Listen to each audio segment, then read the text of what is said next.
22 qershor. Si duhet të luftojmë për shenjtëri? Kërkoni paqe me të gjithë dhe shenjtërim, pa të cilin askush nuk ka për të parë Perëndin. Hebrejve 12:14. Ekziston një shenjtëri praktike pa të cilën nuk do ta shohim Zotin. Shumë njerëz jetojnë sikur të mos ishte kështu. Ka nga ata që rrëfejnë se janë të krishterë, të cilët jetojnë jetë aq të pashenjta, saqë do të dëgjojnë fjalët e tmerrshme të Jezusit: "S'ju kam njohur kurrë, largohuni nga unë, ju që keni bërë pa udhësi." Mateu 7:23. Pali u thot atyre që rrëfejnë se janë besimtarë: "Po të jetoni sipas mishit, do të vdisni." Romakëve 8:13. Prandaj ekziston një shenjtëri pa të cilën askush nuk do ta shohë Zotin. Të mësuarit se si të luftosh për shenjtërinë me anë të besimit në hirin e ardhshëm është gjëja më e rëndësishme.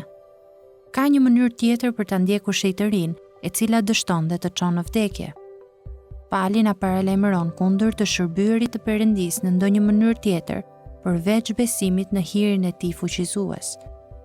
Perëndia as shërbehet nga duart e njerëzve, sikur të kishte nevojë për ndonjë gjë, sepse ai u jep të gjithëve jetë, frymëmarrje dhe gjithçka. Veprat 17:25. Çdo përpjekje për të shërbyer Perëndisë, e cila në vetë aktin e shërbimit nuk mbështetet tek ai si shpërblimi i zemrave tona dhe si fuqia e shërbimit ton, do ta çnderojë atë duke e trajtuar sikur të ishte një perëndi pagan dhe në nevojë. Pietri e përshkruan kështu alternativën e një shërbimi të tillë me forcën tonë ndaj Perëndisë. Kush bën një shërbim, le ta bëjë në forcën që i jep Perëndia, që në gjithë shka të përlëvdohet Perëndia nëpërmjet Jezu Krishtit. E pari Pietrit 4:11.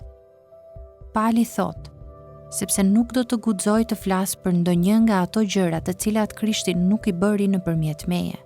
Romakëve 15:18, shi gjithashtu e pari Korintasve 15:10. Çast pas çasti, hiri mbërrinte ne për të na fuqizuar të bëjmë çdo vepër të mirë që Perëndia cakton për ne. Dhe Perëndia mund të bëjë që gjithë hiri të teprojë ndaj jush, që të keni gjithnjë mjaft në çdo gjë, dhe t'ju teprojë për çfarë do vepër të mirë. E 2 Korintasve 9:8. Betejë për veprat e mira është një betejë për të besuar premtimet e hirit të ardhshëm.